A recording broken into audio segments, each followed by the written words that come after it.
Welcome to the Jonathan Van Bilsen Show, featuring lively, in-depth conversation with compelling guests from our community. And here is our host, Jonathan Van Bilsen. Hello and welcome. Our guest today has a massive responsibility of overseeing the largest region in the GTA. He's been in the job for a little over a year and is achieving great results. We'll meet him right after these messages. Please welcome Regional Chair, Mr. John Henry. John, welcome. Well, thank you, Jonathan, for having me today. The job that you're in, you've been in just over a year. The shoes that you're filling belong to Roger Anderson, Gary Lynn O'Connor, which are pretty large shoes to fill. Were you at all apprehensive about getting into this job? Well, I was very lucky. I had a chance to work with both of them and was able to see what they've done and the great things that they did. But the job, once you get it, it's a little bit scary. Durham Region is half the size of Prince Edward Island. There's 7 federal provincial ridings in Durham Region, so it's a big space with lots of interesting challenges and some fantastic communities and great people.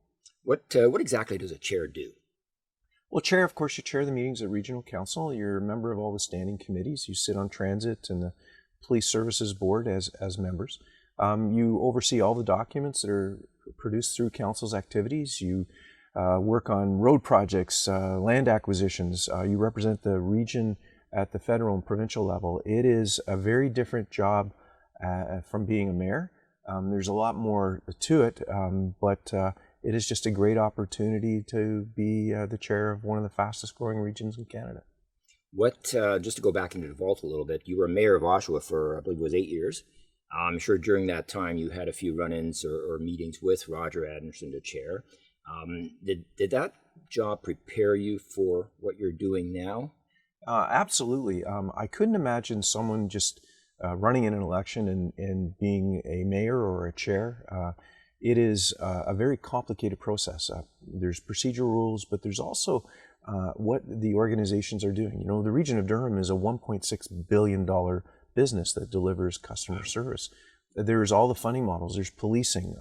As mayor, you're responsible for libraries and firefighting and your seniors centers and a number of other things. But at the region, we look after nursing homes. We have thousands of roads that we look after and maintain and plow, and water and sewer works, water treatment plants, waste plants. It's very different. It sounds interesting. It sounds like you're into everything, sort of thing.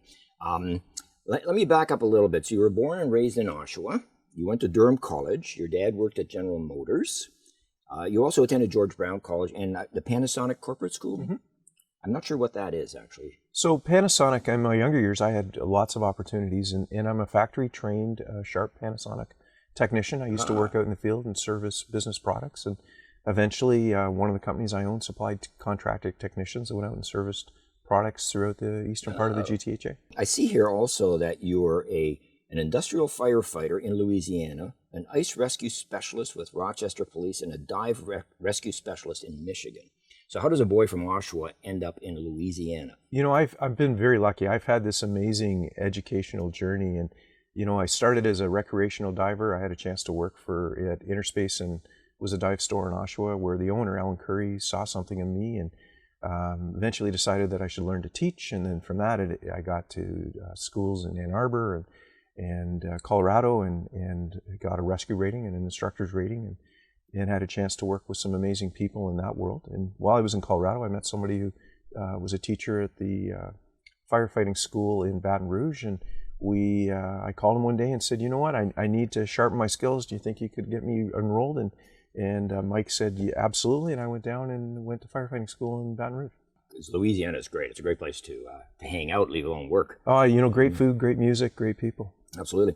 So do you dive now still? Oh, no. I've reached that age in my life where I would probably not do anything I did in my 20s ever again. And, it was a great time. It was allowed me the opportunity to travel and work all over Ontario and parts of the United States. And it really helped me get to where I am today. I was hoping that maybe you could teach me a few tricks about diving in Lake Skugog, but I guess that won't happen then. So, and I won't ask whether you preferred Michigan over Louisiana. Go Tigers. Ice rescue specialist. I'm assuming that's when there's an incident that involves ice. Someone goes in and Well, we have we have this great winter season here where you have ice fishing and people out in snow machines on lakes, and we were really trained to respond and recover or rescue people that had fallen through the ice and equipment. It was it is something that happens throughout the northern United States and all over Canada, and part of the risk of doing that is you need people out there. And up here in Canada, it's done by fire departments and police departments, and they do such an awesome work, but you need to be trained to do that in that field. And there's things that you need to do to make sure that you protect the people you're trying to help too. So. But you did this in conjunction with another job. This wasn't your full-time job. Oh, no, I was very lucky. I had a full-time job. I worked for a company in Oshawa called Davis Office Equipment, and that job allowed me the opportunities to take time away and go to school throughout North America. You owned and operated the Office Products and Services company in Oshawa, serving Durham Region and the GTA. I assume you got into that through your Sharp, or your Panasonic rather, knowledge. Well, it became in a roundabout way. I had been with Davis Office Equipment for a long time, and my partner wanted to retire. I had the ability to utilize a shotgun clause, and eventually went out and opened my own company. And we did furniture and fixtures, electronics. We supplied product. We serviced all the big manufacturers' products, and it was a great opportunity, and gave me the opportunity to work throughout the Durham region and meet more and more people. You're not doing that anymore now. No. Obviously not now, but you've been out of that for a while, have you? I've been out of it. When I became mayor, I kind of parked the company and moved it off to some other people. And then I had another friend of mine, the person who trained me, who started me in my first trade as a light machine mechanic. Amazing man. His name's Giulio Rocchio. His son, and he had a company. And I moved all of that business over to them. And they're still friends. Yeah, he's like my second father. And the business is still going? Business is still going. Oh, good. Before you were mayor, you served as regional councillor for Ward 5 in Oshawa. So I'm always curious when someone has a fairly successful entrepreneurial type business, they jump into politics. What's the motivation behind that? Why does somebody do that? Well, I think at that time in the city of Oshawa, the biggest challenge we had was the construction of the cancer center at Lake Ridge Health. Okay. And politics had gotten in the way of building that facility. So I came home one night, and my wife Kathy is a pharmacist, and we were having this conversation, and I was telling her about all these things, and Kathy basically said to me, "You fix problems for people. Go run for office and fix this." So I'm happy to say that it was an interesting time. We worked hard, and the end result is we have one of the finest cancer centers in the entire country located in Oshawa. And most people wouldn't know this, but the Lake Ridge Health Corporation is one of the largest community healthcare networks in all of Canada. Is that right? It is a huge, if you take in the hospitals and, in Whitby and Ajax and Port Perry and Oshawa and all the subsidiary businesses that flow through that, it's a huge organization. But I'm proud to say that I was part of a great group of people that worked together to get that project back on track. Yeah, it certainly is fantastic. I've had the pleasure certainly isn't the word, but I've had the opportunity to utilize the services on a very small scale a couple of times, both in Port Perry as well as in Oshawa. And I am amazed at the quality of service. Everything about the entire operation is first class, which is nice. It's nice to have. And healthcare is such an amazing field, and in long-term care, especially in the region, has 4 long-term care facility buildings where we look after people. But these folks that work in those fields, 7 days a week, 24 hours a day, they're open. So the shifts, the number of people that travel through that, we really need to be thankful that we have people within our communities that come to work every day to look after us, and sometimes at the peril of their own lives, because they're working when there's birthdays and important days in their lives. Of course. Police, fire, EMS, all the same. People in our military. So we've got all these great people that make this region one of the most. I actually refer to it as the greatest place in Canada to live, but it is one of the most amazing places. No question. Yeah. I would agree with that. So during your stint as mayor and councillor, what stands out as far as major issues that you had to tackle that were really challenging? Is there anything specific that stands out? Oh, the largest issue that we had was when the Port of Oshawa wanted to build an ethanol refinery on our waterfront. And I think that was probably one of our biggest issues where we opposed that, and I'm proud to say that we won. The refinery isn't built there, but our port is being used for the right reasons. Currently, we're able to ship grains from our agricultural community through the Port of Oshawa, but you don't build refineries where people live. You use the port to advance the lives of people. And agriculture is so big in Durham region. There's about 18,000 people that work in that field, but For a farmer that can ship grains out of the port of Oshawa, it's a big savings in their pocket, and they reinvest that in their businesses. So that was probably the biggest battle. We had lots of other small things that went on, but it was a very interesting, and it went on for a couple of years. When was that? When would that have been? It would have gone on in my first term as mayor. It would have started in just after, it's our day we opposed it was the first year. It would be 2011 in July was the one I think we watched the campaign on Canada Day. Wow. I see your Rotarian badge. You're obviously involved with the business community to a large degree in your role right now. Is that different from when you were mayor? You know what? I'm still involved within the communities. It's just a bigger space. Durham Region's half the size of Prince Edward Island, and we're just short of 700,000 people. Right. But I'm proud to say that I've been a Rotarian for over 30 years, and we do great things. Rotary is an agency that's helped defeat polio almost all around the world. Its Polio Plus program was ran by Rotary. But I've also been a member of the other service clubs, and of course I'm a member of the Legion in North Oshawa. But Rotary has done some amazing things, and I'm proud of what we're able to do. We'll get into this a little bit later after the break, but I'm curious about your relationship with the province. Is that challenging? Is it? Do they always give in whenever you ask something? No, it's not quite that easy. As mayor, we had a number of issues with the province that we generally had a really good working relationship. Of course, we had the challenge with getting the 407 built out to the 115. Right. When that happened, the premier, former Premier Wynne, was the Minister of Transportation. And I can remember it was immediately after the election in 2010.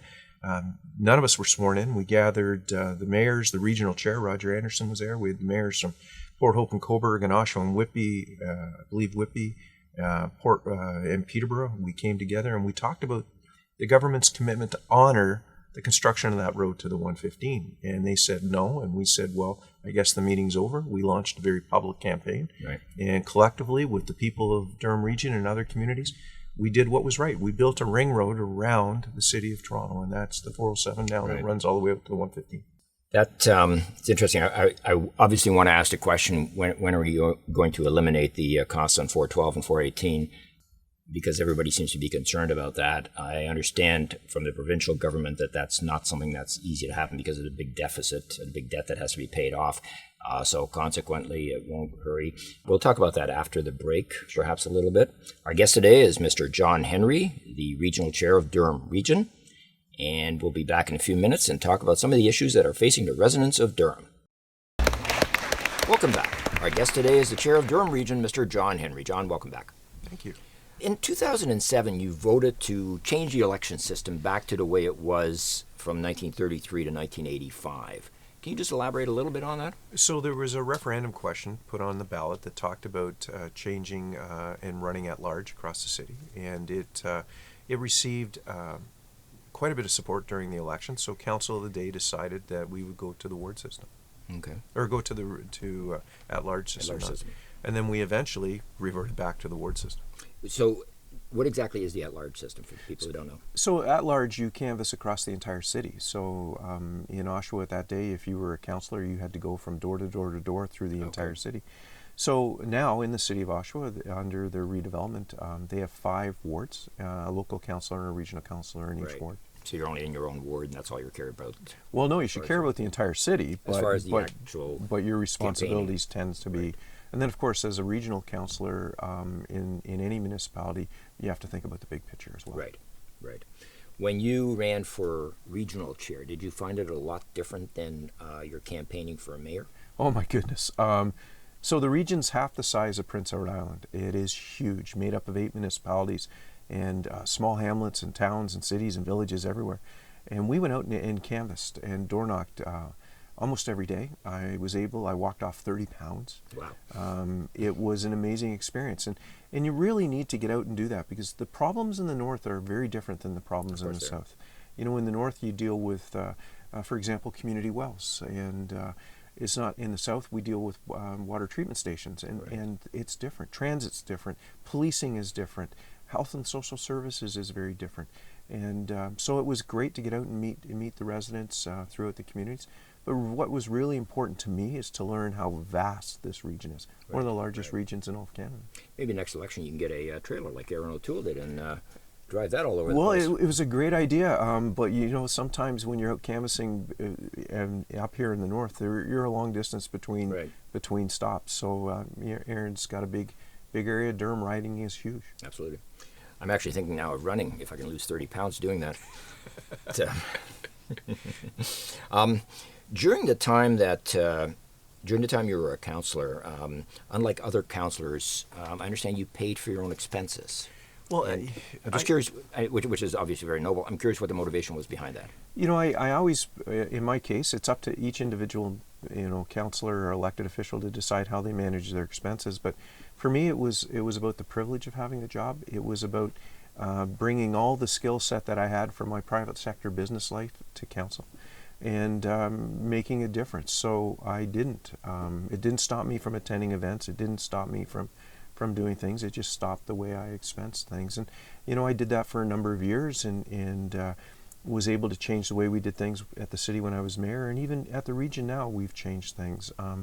The job came with a car. That car is gone. Right, really? I don't travel with a credit card. I use proper expense reporting the same way that every senior leader or staff member in the organization at the region has to submit their expenses. I sign the CAO's expenses. They sign my expenses. So really it's just using that private sector thoughts and philosophy and applying it to a business, and we've had great success. Excellent. That's it's amazing to. I didn't realize the job came with a car, so it's good that. Well, not anymore. No. I appreciate that. I think it's good from a taxpayer's perspective to hear those kind of changes. Well, those things happening. Every employee in the organization, including me, gets mileage when they're on regional business, and you just have to do and track it appropriately. So, so I guess Roger Anderson's motorcycle was his own then, is that the case? Roger's motorcycle was his, yes. We touched on the tolls on the 418, 412, and the entire transit system. So let me ask you point blank, why do we only have the only two highways that connect 407 to 401 that you have to pay for? Well, I think that I cannot answer. I can tell you that when they made that announcement, it was a bit shocking. It goes back to long before I was in this job, but I was on council when the conversation went on. I think what's discouraging is that the residents of the region of Durham, through paying their taxes in Ontario, helped to construct every link that connects the 407 across the province. So why is Durham region the only region in all of Ontario connecting to the 407 that really is being punished? And when you look at our traffic patterns in the region, in the mornings, if you go down Regional Road 23, about 8:30 in the morning, you'll be backed up from Highway number 2, halfway to Roslyn Road, trying to get onto the on-ramp. Right. When over on the 412, nobody is using the road.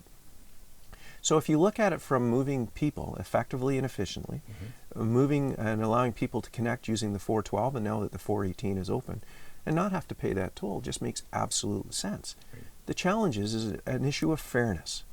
Why should the residents of Durham region have to pay a toll when they help pay for all the other connecting roads on the 407? And that's the question. So it was a referendum question not a referendum question, it was a question that was asked to all the candidates that ran in the last provincial election.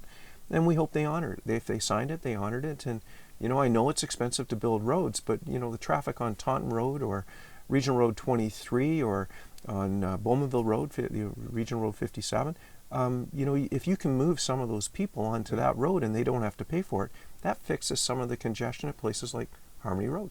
So is anything being done to lobby the province to have those tolls removed? I can say that the MPPs in Durham region are absolutely aware, the Premier is aware, and I know that they're doing a review right now.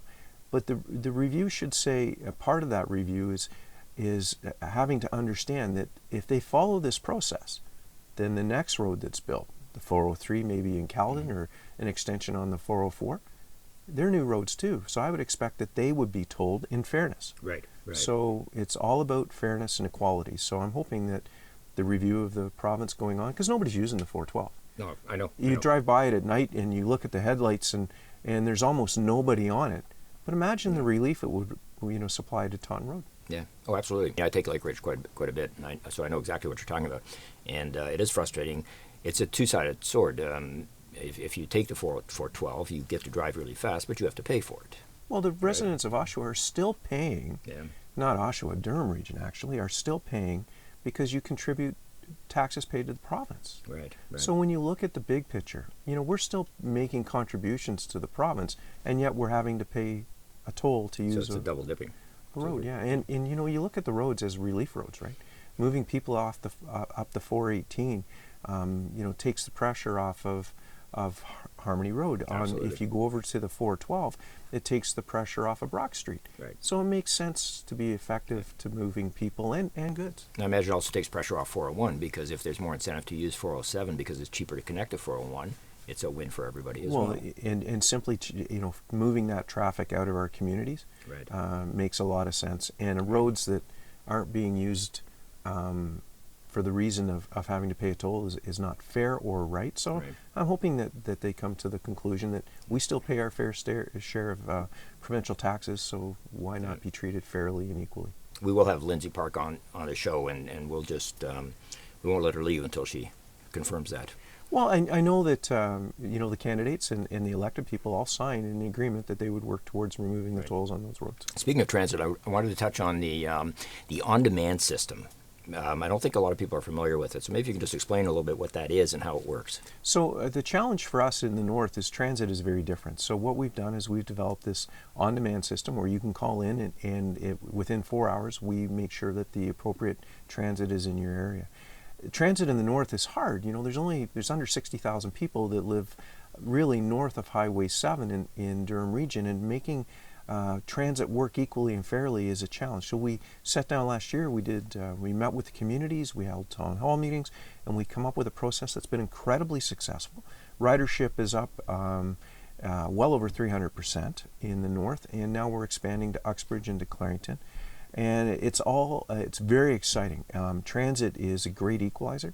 This year within our budget, I'm proud to say we've bought some articulating buses to help us on the Pulse route to move an incredibly successful line in down along the lakeshore on Highway number 2 that last year moved 2.2 million people from Mary Street in Oshawa all the way out to the Scarborough U of T campus.